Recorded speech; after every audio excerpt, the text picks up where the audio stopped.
하나님께서 우리에게 주시는 말씀은 히브리서 3장 7절부터 19절까지 말씀입니다. 그러므로 성령이 이와 같이 말씀하셨습니다. 오늘 너희가 그의 음성을 듣거든 너희 조상들이 광야에서 시험받던 날에 반역한 것과 같이 너희 마음을 완고하게 하지 말아라. 거기에서 그들은 나를 시험하여 보았고 40년 동안이나 내가 하는 일들을 보았다. 그러므로 나는 그 세대에게 분노해서 말하였다. 그들은 언제나 마음이 미혹되어서 내 길을 알지 못하였다. 내가 진노하여 맹세한 대로 그들은 결코 내 안식에 들어오지 못할 것이다. 형제자매 여러분, 여러분 가운데 믿지 않는 악한 마음을 품고서 살아계신 하나님을 떠나는 사람이 아무도 없도록 여러분은 조심하십시오. 오늘이라고 하는 그날 서로 권면하여 아무도 죄의 유혹에 빠져 완고하게 되지 않도록 하십시오. 우리가 처음 믿을 때 가졌던 확신을 끝까지 가지고 있으면 우리는 그리스도께서 주시는 구원을 함께 누리는 사람이 될 것입니다. 오늘 너희가 그의 음성을 듣거든 반역하던 때와 같이 너희 마음을 완고하게 하지 말아라 하는 말씀이 있는데, 듣고서도 하나님께 반역한 사람들이 누구였습니까? 모세의 인도로 이집트에서 나온 모두가 아니었습니까? 하나님께서 40년 동안 누구에게 진노하셨습니까? 죄를 짓고 시체가 되어서 광야에서 쓰러진 그 사람들이 아닙니까? 하나님께서는 누구에게 하나님의 안식에 들어가지 못하리라고 맹세하셨습니까? 순종하지 않은 사람들에게 하신 것이 아닙니까? 결국 그들이 들어갈 수 없었던 것은 믿지 않았기 때문임을 우리는 압니다. 아멘. 지난 시간에 이어서 본문을 보기 위해 잠깐 다시 설명을 드리자면, 참으로 거듭난 성도는 시험을 도우시는 분이신 그리스도의 직분, 사도직 그리고 대제사장직에 대한 바른 고백과 이해 그리고 신뢰가 있어야만 그분을 바르게 묵상을 할 수 있고, 그 깊은 묵상 자체가 성도를 시험으로부터 도와주는 역할을 한다라고 얘기를 했어요. 그러면 도대체 성도는 왜 반드시 그리스도의 도우심을 받아야만 하는가? 성도가 구원에서 떨어질 수 있기 때문이에요. 안전함이 보장된 위험은 스릴이죠. 재미예요. 지난 1월 27일에 태국 파타야에서 33세 남성 네티 오딘슨이라는 사람이 29층 높이, 그러니까 75m쯤 된대요. 거기서 이제 낙하를 해가지고 낙하산을 펴고 이거를 착 내려오는 거를 거의 업으로 삼는 사람인데, 낙하산이 펴지지 않았어요. 네. 그래서 이제 죽었습니다. 그 영상까지 떠 있더라고요. 이미 5,000번의 낙하를 했대요. 그 사람은. 항상 이 일이 위험하다는 건 알고 있지만 이게 마지막 낙하일 거라고 생각하지 않았겠죠. 엄청 두려웠던 첫 번째 낙하를 마치고 나서 그 일을 하면 할수록 이건 안전하다라고 생각을 했을 겁니다. 다소 위험하긴 해도 이번에도 나에겐 그 일이 일어나지 않을 것이라고 생각했기 때문에 뛰어내린 거예요. 그의 마지막 장면이 뭐냐면요, 3, 2, 1, see you again이에요. 뛸 때마다 자신이 점프해서 죽을 확률은 계속 줄어들었겠죠. 확률이라고 생각한다면 5,000번을 뛰었다고 치면 죽을 확률이 5,000분의 1이면 0.0002%. 한국인이 길에서 교통사고로 죽을 확률이 1.2%래요. 그러니까 정말 안 죽을 확률인 거예요. 확률상으로는. 얼마나 둔감했겠습니까? 이 일에 대해서. 그냥 이 일은 자기가 돈을 버는 수단인 거죠. 영상을 팔고 사람들한테 칭송을 받고. 그러나 이 사건 이후에 그가 이 일은 죽을 수도 있는 일이다 라는 후회나 반성은 할 수 없어요. 성도의 영원한 생명의 보장에 대해서 사람들은 간혹 자신이 연약했던 시절, 또 넘어질 뻔했던 시절을 얘기하면서, 그러나 하나님은 나를 붙잡아 주셨다, 이걸 봐라, 성도는 결코 떨어지지 않는다 라고 말할 수 있을 겁니다. 어쩌면 그런 체험을 많이 하면 많이 할수록 더 확실하게 그걸 주장하겠죠. 점점 그의 사망 확률이 줄어드는 걸 보면서 대담하게 행동할 수 있을 겁니다. 왜 항구연구를 주장하는 사람들은 그 굴레에서 벗어나기가 어려운가? 그들 스스로 만들어낸 논리 구조가 그들을 벗어나지 못하게 하는데, 그래서 떨어져서 죽은 사람을 보면 원래 구원받지 못해서 그런 거다 라는 결론을 내버려요. 더 이상의 답은 필요가 없습니다. 성도가 그리스도 밖으로 떨어져서 영적 죽음을 맞이하게 되면, 진짜 죽는 거였구나, 앞으로는 조심해야 되겠다 라는 삶을 돌이킬 기회가 그에게 없어요. 후회라는 것도 없습니다. 그것은 영적 침체의 문제가 아니라 영적 죽음의 문제라는 거예요.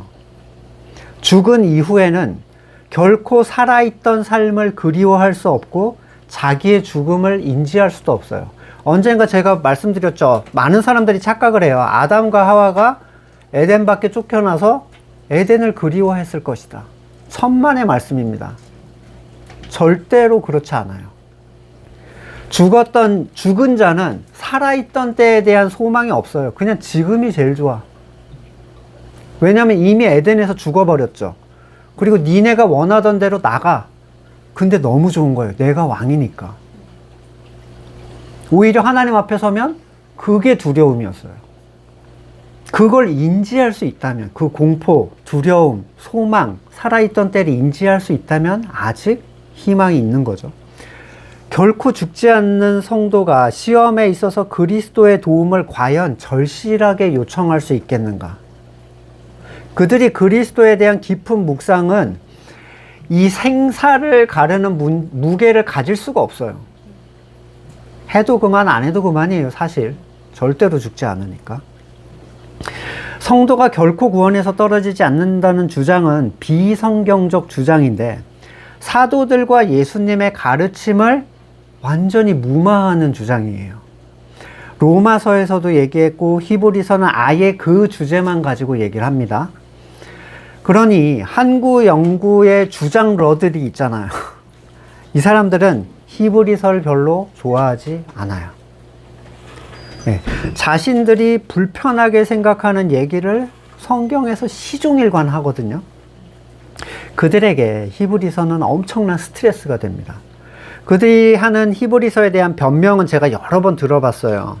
한구 영구를 지키기 위한 억지 주장인데, 자, 이름만 들어도 알만한 목사님이, 우리는 뭐 오프라인에서는 여러 번 얘기했지만, 성도의 떨어짐에 대해서 과연 뭐라고 얘기를 할까? 히브리서 이 본문에 대해서 뭐라고 얘기할까? 제가 들어봤어요. 그분은 아예 수신자들의 상태를 이렇게 표현합니다.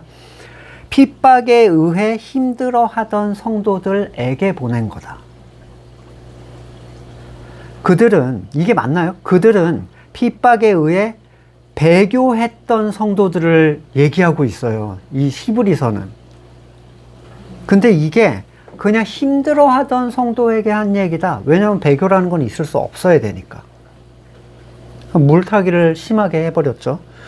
히브리서 6장 4절, 한번 빛을 받아 하늘의 은사를 맛보고 성령을 나누어 받고 하나님의 선한 말씀 장차 올 세상의 권능을 맛본 사람들이 타락하면 그들은 새롭게 해서 회개에 이르게 할 수 없습니다. 그런 사람들이야말로 하나님의 아들을 다시금 십자가에 못 박고 욕되게 하는 것입니다.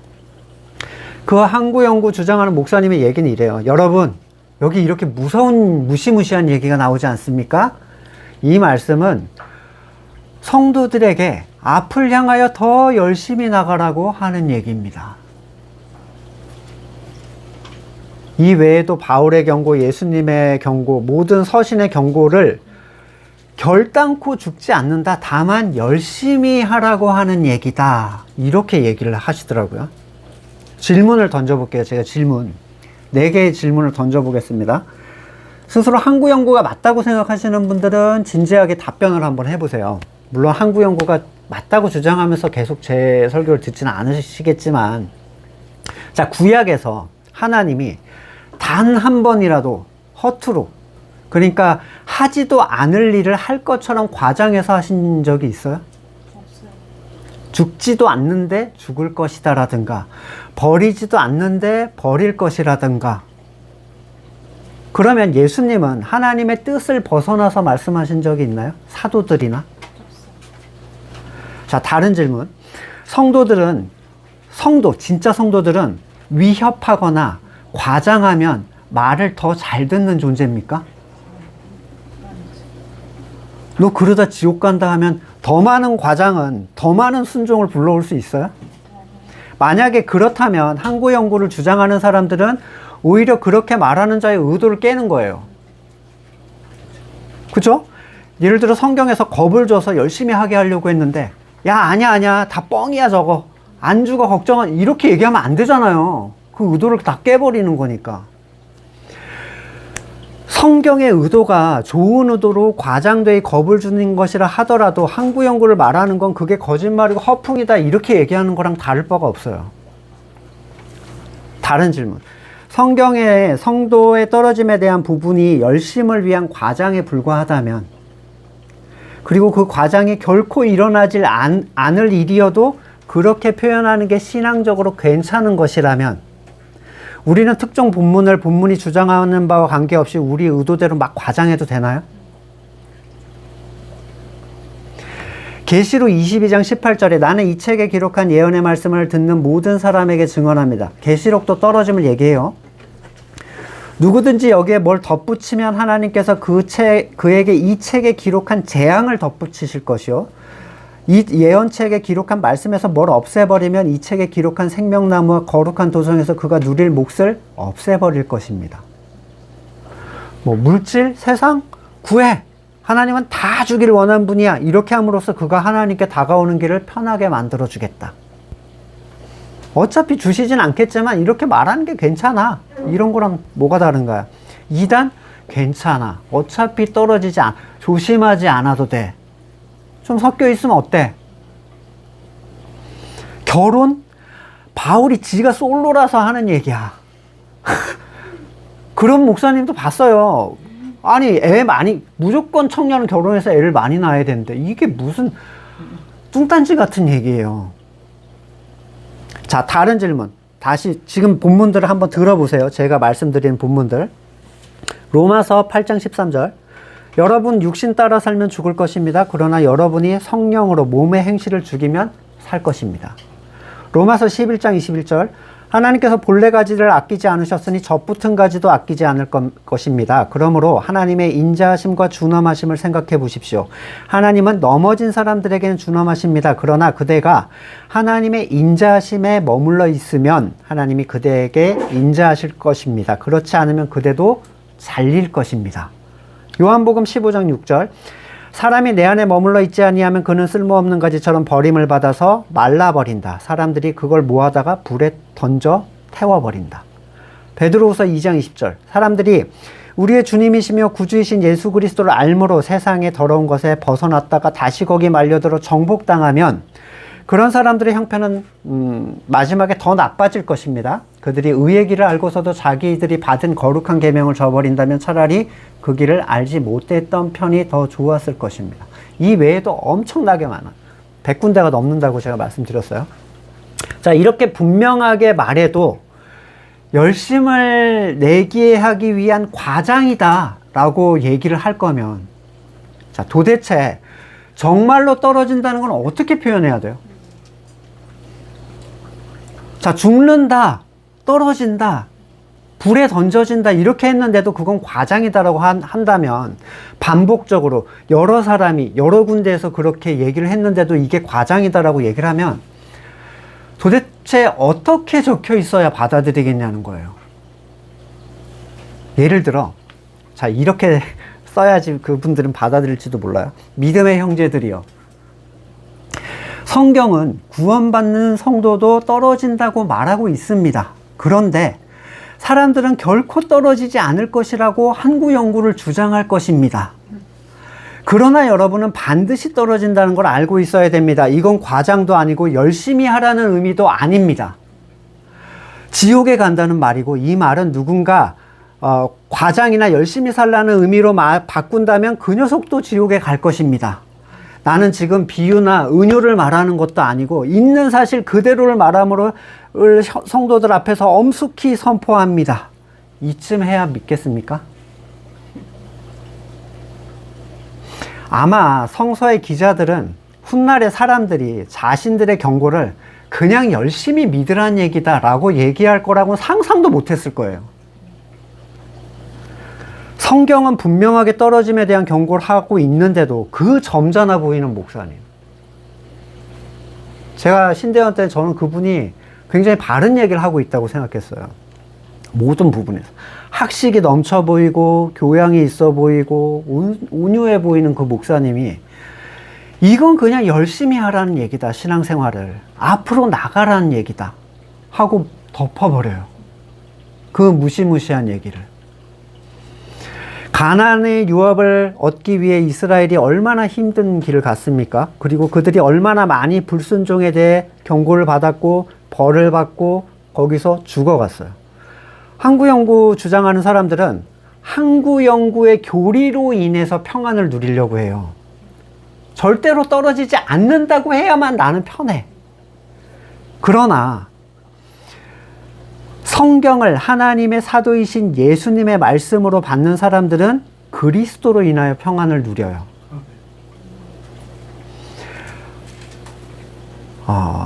그분은 성도를 능히 도우시는 분. 성도가 능히 광야를 통과하여 유업을 누리게 하시는 분이라고 성경이 얘기하고 있기 때문입니다. 광야에서 낙오하지 않고 가나안에 가기 위해 그리스도를 의지해라. 이게 이단인가요? 이게 성도를 겁주게 하기 위한 얘기입니까? 성도들, 거듭난 성도들에게 있어 성도의 떨어짐에 대한 무시무시한 경고는 무가치한 우리에게 그분의 독생자를 내어주신 부모의 사랑이 가득 담긴 메시지예요. 내 아들의 죽음을 헛되게 받지 말아라. 히브리서 2장 3절 하물며 우리가 이렇게도 귀중한 구원을 소홀히 하고서야 어떻게 그 갚음을 피할 수 있겠습니까? 이 구원은 주님께서 처음 말씀하신 것이요 그것을 들은 사람들이 우리에게 확증해 준 것입니다. 자, 8절부터 보세요. 오늘 너희가 그의 음성을 듣거든. 이 음성은 어떤 음성인가? 어떤 사람들은 죽어있는 사람들 안에도 있는 혼적 양심에 대한 얘기를 해요. 아니야, 화내면 안 돼. 교회 빠지면 안 돼. 11조 안 내면 안 돼. 교회 안 가면 안 돼. 이런 거 있죠. 성가대 안 하면 안 돼. 때로 많은 이들이 이런 자기 선에 의한 혼적 양심의 고통을 주님의 음성이라고 생각을 해왔어요. 주님이 지금 내 안에서 말씀하신다. 아무개야, 이번에 전도회 회장은 지금 네가 해야 돼. 이런 거. 그래서 음성에 거부하는 행동을 하고서는 정죄감에 빠지고 그것에 순종한 후에는 마음의 평안을 얻어요. 하지만 그 음성은 영이 죽어있는 상태의 사람들, 거듭나지 않은 사람들이 갖는 혼적 양심의 찔림에 대한 소리예요. 자, 7절에 그의 음성을 듣게 될 경우를 경고하는 사람들은 이 거듭난 사람들이죠. 8절에서 너의 조상들이라고 불리는 존재들은 광야에서 시험을 받던 날에 하나님을 시험했습니다. 반역했어요. 애굽으로부터 구원을 받아서 광야의 삶을 살면서 애굽의 묵은 노예 근성, 이걸 벗어버리고 하나님의 자녀로서의 삶을 배워가는 지역이 광야잖아요. 그분의 음성은 그 시험 때에 들리는 음성이에요. 근데 이때 하나님의 백성들이 마음을 완고하게 하는 이유는 아직도 그에게 많은 옛 습성이 남아있기 때문이죠. 그것은 광야에서 훈련받던 때에 일어난 일입니다.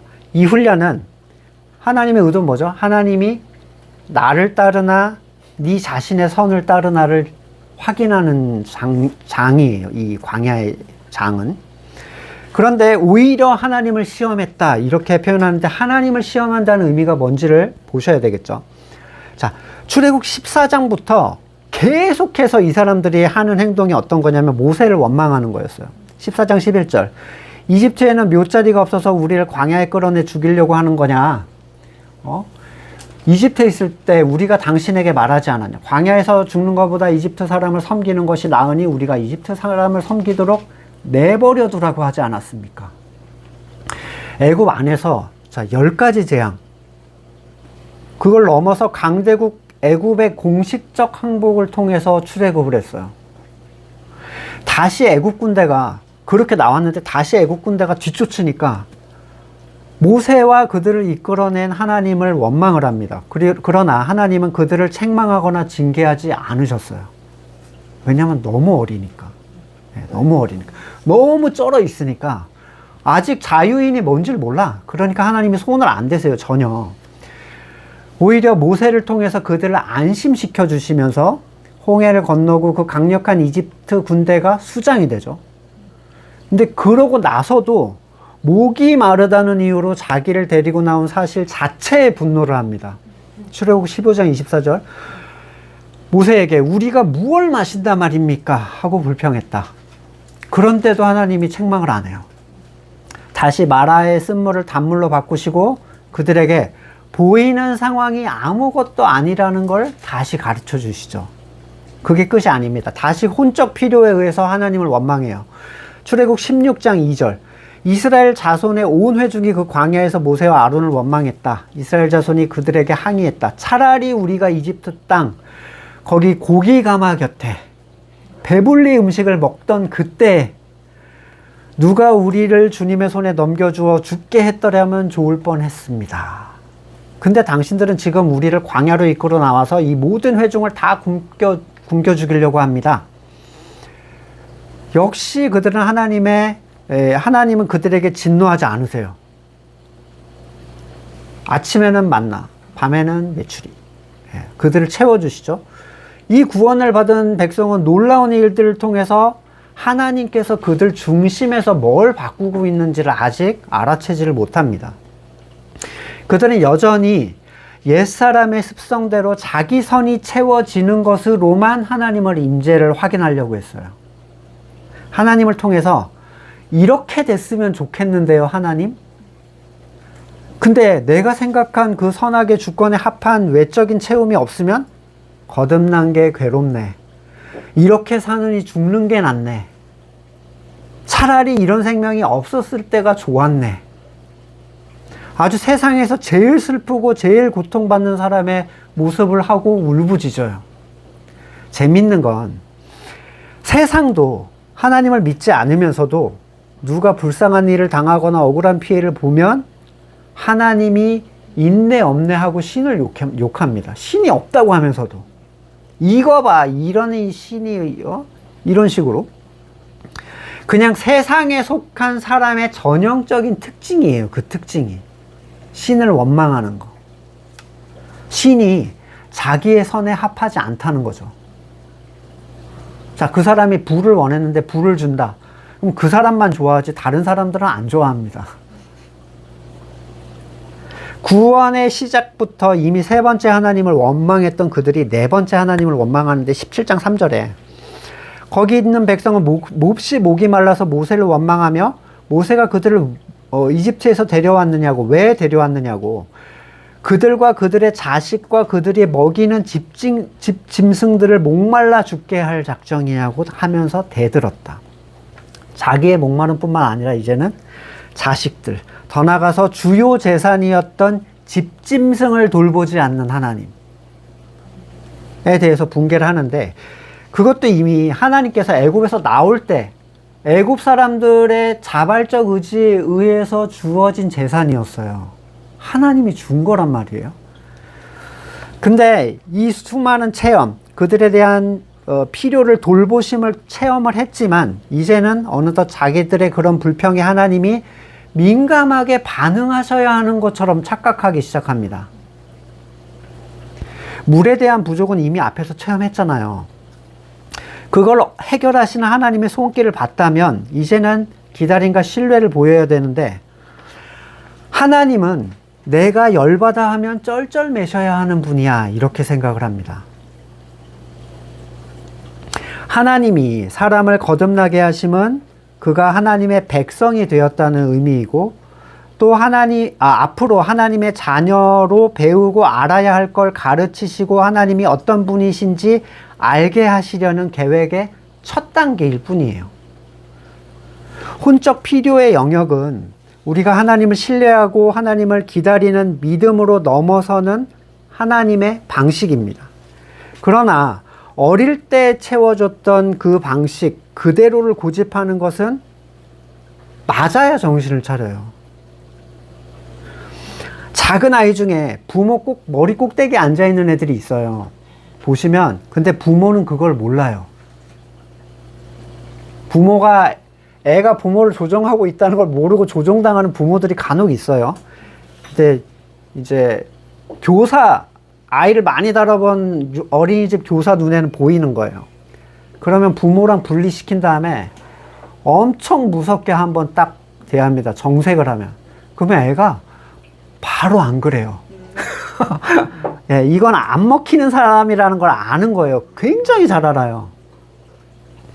출애굽기 17장 7절 이스라엘 자손이 거기에서 주님께 대들었다고 해서 사람들은 그곳의 이름을 무리바라고 하고, 또 거기에서 주님께서 우리 가운데 계시는가 안 계시는가 하면서 주님을 시험했다고 해서 그곳 이름을 마사라고도 한다. 자, 하나님이 우리 가운데 계시는가 안 계시는가, 이게 왜 시험인가요? 이게 어떻게 보면 하나님의 임재를 생각하고 있는가 이런 것처럼 오해할 수 있는데 그게 아니에요. 자기들의 습성에 반하는 상황에 대해서 하나님의 구원의 방식을 원망하는 거예요. 지금 이게 쉬운 표현으로, 내가 지금 내 선이 안 이루어져서 기분이 이렇게 안 좋은데 지금 하나님 일 똑바로 하고 계신 거 맞아요? 이런 거죠. 그들의 이러한 원망은 가나안을 정탐하고 와서도 똑같았고요. 결국 그들을 싹 다 광야에서 죽이기로 결정하셨어요. 하나님의 진노하심은 출애굽 1세대를 향합니다. 애굽의 노예 근성에 가득 차 있던 사람들이었고 반드시 광야에서 죽어야만 하는 존재들. 그것은 우리의 옛사람이기도 한데 우리의 옛사람의 습성이 날마다 부인되지 않으면 우리는 그 습성을 가진 존재로서 출애굽 1세대는 어떻게 돼요? 광야에서 죽는 거예요. 유업까지 가지 못해요. 그래서 이제 뒤에 4장에 안식에 이르러야 된다, 그 얘기를 하는 거예요. 하나님이 우리에게 주시는 어려운 상황, 각자마다 어려운 상황이 있어요. 에이, 저건 별거 아니네라고 할 수 없어요. 왜냐하면 그 사람의 수준은 그게 미칠 듯이 어려울 수도 있어요. 여러분, 연예인들 인기 없다고 자살하는 거 이해되세요? 나는 인기 없는 거 너무 괜찮아요. 인기 없는 게 나는 더 좋아. 왜냐면 저는 사람을 되게 좀 힘들어하는 타입이에요. 근데 그 사람은 그게 죽을 일이에요. 그러니까 남의 어려움이 별거 아니다라고는 아무도 얘기할 수 없어요. 네.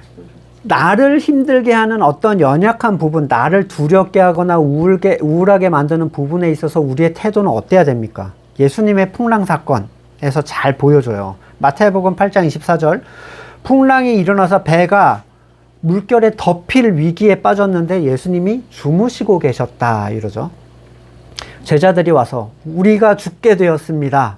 예수께서 그들에게 왜 무서워하느냐, 믿음이 적은 사람들아 하고 말씀하시고 일어나 바람과 바다를 꾸짖으시니 바다가 아주 잔잔해졌다. 사람의 인생은 계속되는 풍랑입니다. 제자들이 예수님께 요구하는 것은 문제 해결이죠. 내 마음이 편하게 만들어주세요. 예수님이 제자들에게 요구하는 것은 하나님에 대한 신뢰예요. 보이는 것을 넘어서는 하나님에 대한 신뢰. 이 신뢰를 하나님이 풍랑을 잔잔케 하실 것이다라는 그 신뢰로 해석하시면 안 된다는 거예요. 오히려 눈앞의 풍랑과 나를 향한 하나님의 선하심은 아무 상관이 없다. 이 문제가 내가 만족할 만하게 되어야 하나님의 사랑을 믿겠습니다 라고 얘기하는 게 하나님을 시험하는 거예요.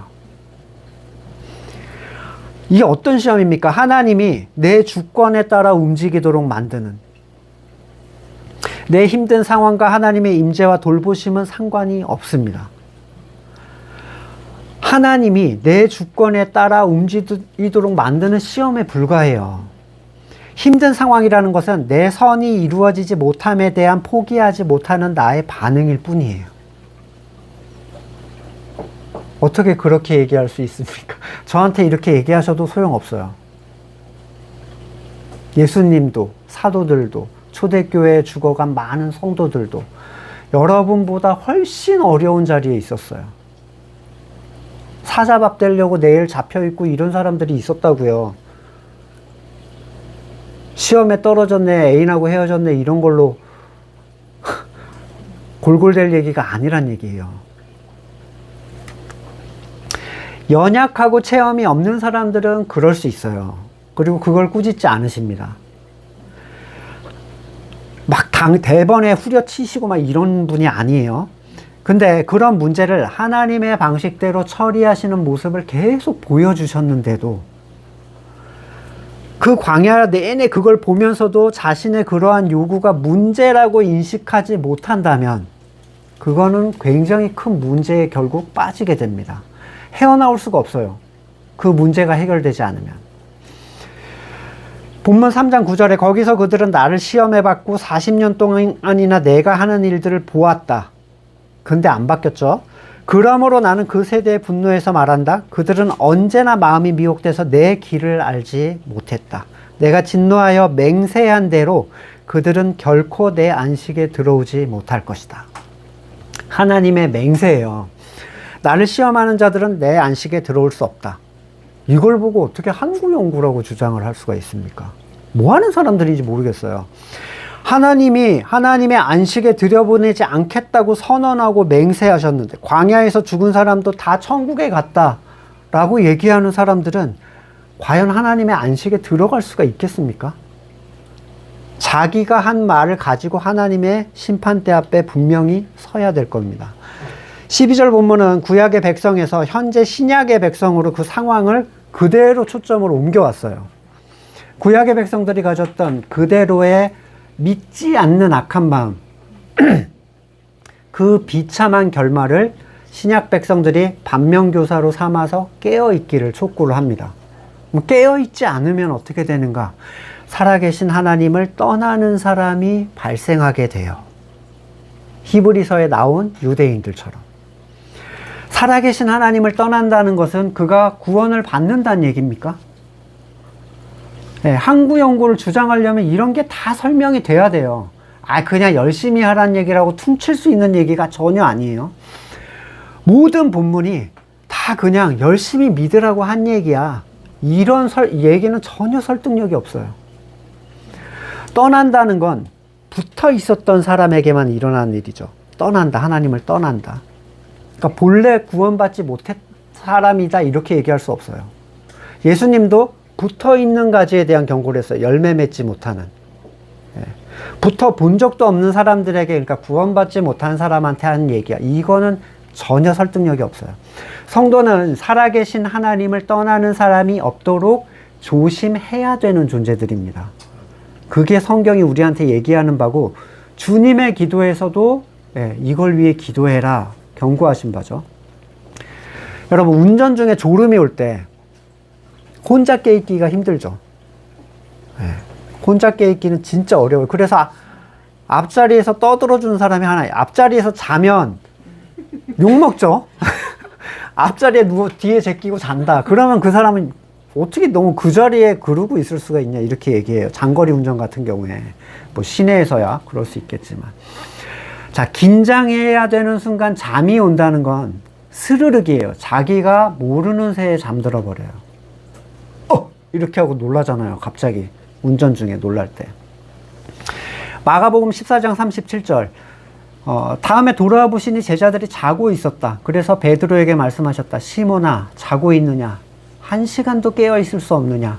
너희는 유혹에 빠지지 않도록 깨어서 기도해라. 마음은 원하지만 육신이 약하구나. 깨어있는 누군가가 그 눈이 스르륵 감기는 걸 보고 알려주지 않는다면 사고가 난 줄도 모르고 저 세상으로 가는 거죠. 자기한테 무슨 일이 일어났는지 모르고 죽은 상태가 되는 거예요. 특별히 이 영적 죽음은 죄의 유혹에 빠지는 존재들이 완고하게 됨으로써 발생하는데, 이 죄의 유혹에 의한 믿지 않는 악한 마음의 위험성을 깨워주는 건 오직 하나님의 말씀과 참된 성도들 뿐이에요. 혼자 성경을 보면서도 들을 수 있고 깰 수 있다면 좋겠죠. 되든가요, 그게? 안 됩니다. 혼자 깨워줄 때도 있어요. 말씀이 이러고 나한테 확 다가올 때도 있어요. 근데 혼자서만은 안 된다는 걸 우리는 알고 있어요. 오늘이라고 하는 그날, 이것은 날마다 있어야 하는, 매일 새로운 날에 있어야 하는 것이고, 또한 서로 권면하여 깨울 수 있어야 돼요. 그리고 옆에서 졸고 있으면, 형! 왜? 나도 죽고 너도 죽어. 이 얘기잖아요. 그러면 한번 숨 들이키면 정신 환기가 확 돼요. 근데 혼자서 깨려고 하면 막 뺨따구를 때리고 껌을 씹고 해도 소용이 없어요. 네, 언젠가 형제 사랑의 핵심은 하나님의 뜻을 향한 선한 마음이 가득 찬 사람들이 말씀으로 서로 권면하는 것이다 라고 얘기를 했죠. 로마서 15장 14절. 나의 형제자매 여러분, 나는 여러분 마음에 선함이 가득하고 온갖 지식이 넘쳐서 서로 권면할 능력이 있음을 확신합니다.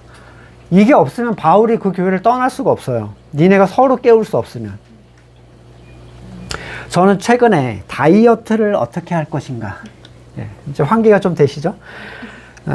이 정보를 좀 찾다가 좋은 내용을 하나 발견했는데 너무 교회랑 참 이게 벗어날 수 없는 것 같아요.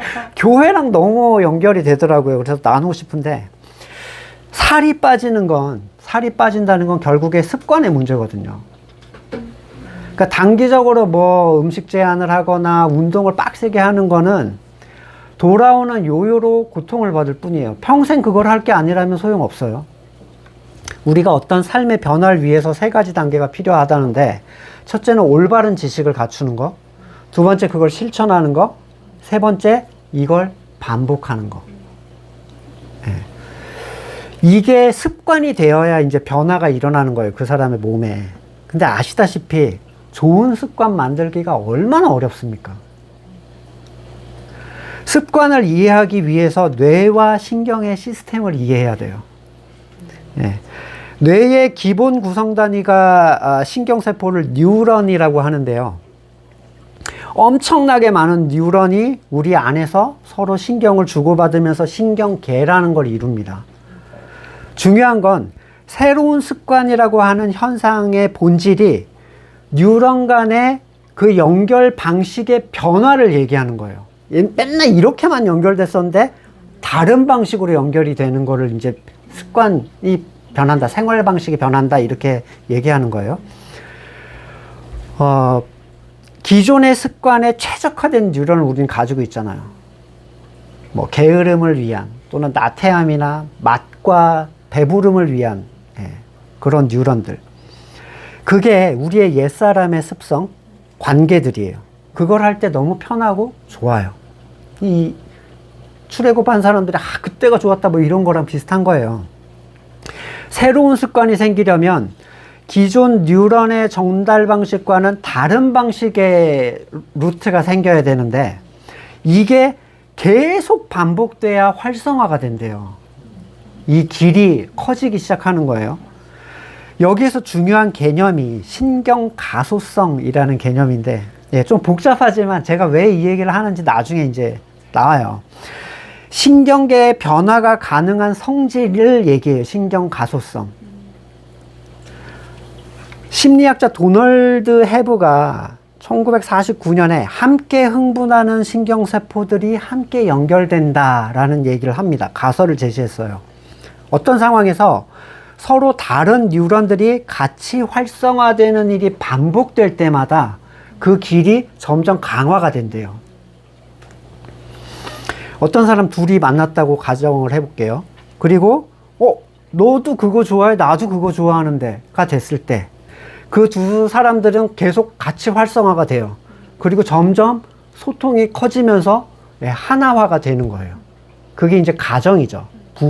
물론 부부간에 그렇지 않은 사람도 있지만, 이게 반복될 때마다 둘의 관계가 깊어져요. 이것처럼 신경세포 간의 연결성이 강해지는 걸 장기 강화, 반대의 개념을 장기 약화라고 하는데, 이 뉴런들이 함께 흥분하는 일이 줄어들면 연결도 점점 약해진다는 거예요. 연결이 강화되면 처음엔 오솔길을 막 힘들게 가는 것처럼 되는데 나중에는 8차선 고속도로처럼 엄청 쉬워진다는 거예요. 그 소통이. 그리고 그게 하나의 습관화가 돼서 완전히 견고한, 좋은 습관화가 되는 거죠. 우리가 익숙하게 하는 어떤 생활의 패턴, 전혀 힘들지 않았던 어떤 일들은 이 철로가 잘 깔려 있는 상태예요. 그게 너무 쉬운 거죠. 게으름 부리기 너무 쉽잖아요. 그죠? 맛있는 거 원 없이 먹기 너무 쉬워. 어떠한 의지도 요구하지 않아. 그게 활성화됐다는 거는 그가 긍정적이든 부정적이든 그걸 하기 편한 상태가 됐다는 거예요. 우리 형제님 아침에 30분씩 뛰신대요. 30분이 문제가 아니라 저는 뛰면은 무릎이 쉬어서 이게 이제는 못 뛰는 나이인가 생각했는데 아니더라고요. 근데 계속 뛰면 그냥 그게 좋고 편한 거예요. 안 뛰면 오히려 힘들어.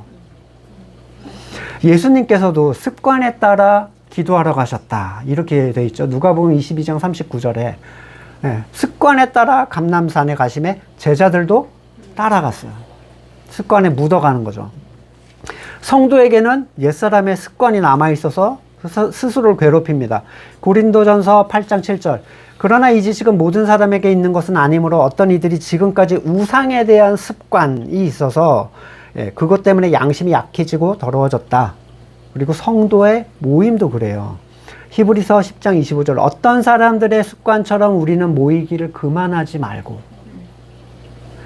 때로 우리는 우리의 비참한 상태, 일상에서의 신앙적 실패, 이것 때문에 오기가 꺼려질 때가 있어요. 그냥 기계적으로 가서 그 앉아있다 오는 게 무슨 의미가 있겠나. 그래가지고 이걸 스스로 회복하고 돌아오려고 하는데 회복이 안 되죠. 그런 시도를 하다가 점점 더 멀어져 가요. 굉장히 많이 봤어요. 저 자신도 그랬었고. 지금 제가 말씀드리는 건 거듭나지 않은 사람들에게 교회는 다니는 건 습관이다 이 얘기를 하는 게 전혀 아닙니다. 행위 자체가 의미 있다 이것도 아니에요. 다만 거듭난 사람들의 모임, 그 안에서 일어나는 함께 기뻐하고 함께 슬퍼하고 함께 감동을 드리고 함께 활성화가 되는 이게 신경의 활성화를 통해서 나에게 좋은 영향이 다가온다라는 걸 경험해 본 사람들은 자기가 이전과는 다른 소통을 하는 존재가 되었다는 걸 깨닫게 된 사람들은 알게 돼요. 이런 거 있잖아요. 오기 싫었는데, 오늘도 아마 그럴 거예요. 아, 오기 싫어. 근데 갈 때는 마음이 또 달라요. 힘을 얻고 돌아가고 자극을 받고 돌아가는 거예요. 저는 성도를 그리스도의 지체다, 몸으로 표현한 성경의 비유가 너무너무 적절하다고 생각을 합니다. 전에 접붙임 받은 부분도 그렇지만 좋은 습관의 힘이 얼마나 강한지 우리는 삶을 통해서 알고 있어요. 습관을 유지하는 데는 반드시 보상이 필요해요. 거기에 돌아오는 나의 만족감. 성도가 성도를 만나고 교제하는 일 속에서 만약에 보상의 가치를 못 느끼면 절대로 이걸 지향할 수가 없어요. 성도가 삶의 변화를 원한다면 필연적으로 성도와 깊이 연합해야만 합니다. 혼자서 루틴을 만들어서 참된 성도가 될 수는 없어요. 몇 시부터 몇 시까지 기도하고 몇 시부터 몇 시까지 성경 보고 혼자서는 안 돼요. 왜냐하면 참된 성도와의 교제는 그리스도와 하나님과 함께하는 교제이기 때문입니다.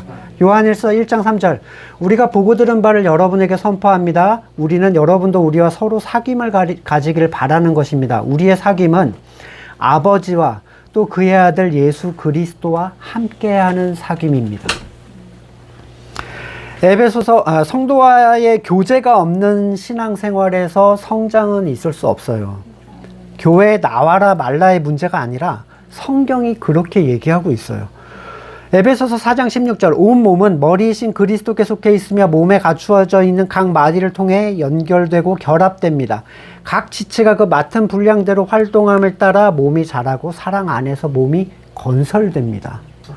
골로새서 2장 19절. 그는 머리에 붙어 있지 않습니다. 온몸은 머리이신 그리스도로부터 각 마디와 힘줄을 통해 영향을 공급받고 서로 연결되어 하나님께서 자라게 하시는 대로 자라나는 것입니다. 성도와의 교제가 없는 교회, 구원이라는 건 불가능합니다. 성도는 오늘이라고 하는 날 서로를 하나님의 말씀으로 권면하기 위해 모이는 거예요. 이게 우리의 모임의 목적입니다. 성도의 권면은 비단 아무개씨, 당신은 말씀을 따라 이렇게 살아야 됩니다 라는 것만을 말하는 게 아닙니다. 이렇게까지 말해줄 수 있는 사람은 하나님에 대한 깊은 사랑과 형제에 대한 사랑, 또 온갖 영적 지식이 넘쳐야 가능하겠죠. 또 권면에서 상처를 받더라도 두려워하지 않을 수 있는 사람들. 목회자 같은 경우에 필연적으로 그 얘기를 해야 돼요. 좋아하든 싫어하든 해야 돼. 하지만 이렇게까지 하지 않더라도 참된 나눔 안에서 우리는 서로를 권면할 수 있어요. 하나님께서 내게 나누어 주신 그 말씀의 감동을 함께 나누는 것. 이렇게 살아라가 아니라 이렇게 좋아 라고 얘기하는 거죠. 그것만으로도 그 영향력은 충분히 흘러갑니다. 심장이 뛰어오르는 그 성도의 고백, 그것은 우리를 함께 활성화시켜요. 오병이어의 사건처럼 한 말씀을 먹고 그 살아있는 말씀이 나에게 어떤 영양분을 주었는가에 따라서 스스로는 먹지 못하는 형제 자매들은 그 양분을 먹고도 자랄 수가 있어요. 저 사람의 저 체험, 감동, 기쁨, 뜨거움과 지치지 않는 열정은 어디에서 나오는 것인가? 이것은 그와 내가 하나라는 이유 때문에 단지 그의 일일 뿐만 아니라 내 일이 된다는 거예요. 한 형제가 살아나고 충만해지는 일은 공동체뿐만 아니라 모든 교회, 우리 공동체뿐만 아니라 모든 교회에 굉장히 기쁘고 즐거운 일입니다. 이것은 교회가 자라고 성장하는 일이기 때문인데, 이 나눔의 핵심은 우리가 죄의 유혹, 더 구체적으로는 스스로의 선악의 주권자가 되려는 유혹으로 어떻게 벗어났는가, 어떻게 깨어 있는가, 이 문제예요. 근데 이 권면은 단지 죄의 유혹을 조심하자라는 것보다는 그리스도를 깊이 묵상하자라는 것으로 얻게 되는 유익입니다. 자, 죄를 바라볼 때, 죄를 너무 깊이 묵상할 때는 그리스도를 바라보지 못해요. 죄를 피해야지, 죄를 제어해야지, 내가 화를 안 내야지, 이런 생각의 끝에 결국 자기의 힘으로 자기를 제어하려는 현상이 나타나죠. 그러나 그리스도를 깊이 묵상하는 일은 죄로부터 그를 자연스럽게 멀어지게 만들어줍니다. 하다못해 스스로 할 수 없으면 그러고 있는 성도를 보기만 해도 영향이 와요. 그분의 고난과 사랑, 순종과 희생, 명령과 경고, 그리스도의 사도 되심과 대제사장 되심을 깊이 묵상하면 죄의 유혹이 그에게 다가오지 못합니다. 따라서 죄의 유혹을 이기는 힘은 죄에 대한 분석이나 의지적 제어가 아니라 그리스도를 묵상하는 데 있다라고 얘기하고, 그래서 서로가 권면하는 자리를 갖는 게 굉장히 중요하다는 거예요. 14절, 우리가 처음 믿을 때 가졌던 확신이 뭔가요? 오직 예수 그리스도를 통해서 의를 얻어 구원을 입는다는 사실이죠. 오직 그분만이 우리의 의가 되어주신다는 사실. 이 확신을 연합한 교회 공동체가 끝까지 잘 붙잡고 있으면 우리는 그리스도께서 주시는 구원을 함께 누리는 사람이 될 것이다 라고 확언을 하고 있습니다. 히브리서 기자는 다시 15절부터 19절까지 구약의 출애굽한 모두가 듣고서도 반역했고, 출애굽한 사람들이에요. 듣고서 반역했고, 그들은 죄를 짓고 시체가 돼서 광야에서 쓰러졌다, 이렇게 쓰러지고 말았으며 하나님의 안식에 들어가지 못하는 존재가 되었다 라고 얘기를 해요. 그래서 너네도 조심해라. 19절, 그 모든 이유가 믿지 않았기 때문이다 결론 내리는데, 믿음은 하나님으로부터 오죠. 그런데 그들은 들었어도, 체험했어도, 경고를 받고 옆에서 죽어나가는 걸 봐도 오직 은혜로 택하심을 받은 사람 외에는 여기에 순종을 할 수가 없던 사람들이었어요. 따라서 순종은 의지의 문제가 아니라 믿음의 문제라는 걸 얘기합니다. 의지로 순종할 수 있고 그것이 의지를 낸 존재의 성취가 된다면 성도는 각자에게 타고난 의지력에 따라 구원을 받는 존재가 돼요. 하지만 순종은 믿음의 문제입니다. 이 믿음이 무엇인가에 대한 부분이 이제 뒷부분에서 계속 얘기를 하는데, 성도들에게, 거듭난 성도들에게 믿음이 주어져요. 이미 주어졌기 때문에 거듭난 거죠. 요한복음 6장 29절, 예수께서 그들에게 대답하셨다. 하나님께서 보내신 이를 믿는 것이 곧 하나님의 일이다. 믿는 자는 믿는 것 자체로 하나님의 일을 하는 거예요. 믿는 것 자체로 자기 일을 쉬는 겁니다. 믿는 자는 하나님께서 그리스도를 통해 그에게 어떤 일을 하시는지를 보게 돼요. 성경에서 했던 그 얘기 그대로가 일어나는 걸 보게 돼요.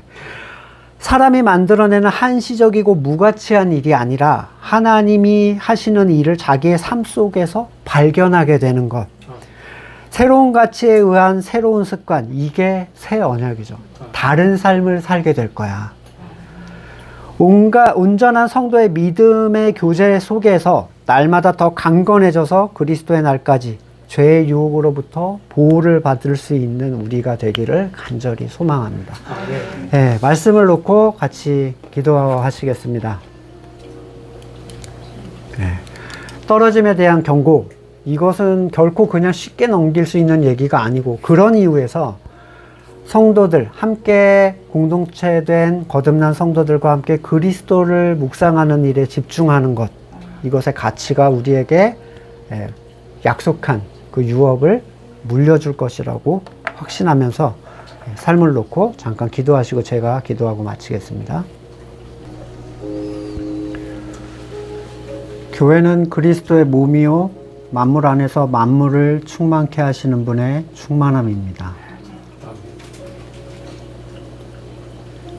참으로 그리스도와 하나 될 수 없었던 우리를 주님의 몸으로 접붙여 주시고 또 귀한 성도들과 함께 연합하여 교회가 되어가게 하심을 감사드립니다. 하나 되게 하신 이 평안에 매는 줄을 우리가 더 단단히 지킬 수 있기를 원합니다. 그것으로 우리가 더 보호받기를 원합니다. 예수 그리스도를 깊이 묵상함으로써 함께 그리스도의 날까지 온전히 보호받기를 원합니다. 이제는 우리 구주 예수 그리스도의 은혜와 하나님의 사랑과 성령의 교제케 하심이 예수 그리스도와 온전히 더 깊이 연결되기를, 또 성도들과 더 하나 되기를 간절히 소망하는 우리 성도들과 그의 삶의 자리 가운데 이제로부터 영원까지 함께 하시기를 간절히 축원드립니다. 아멘.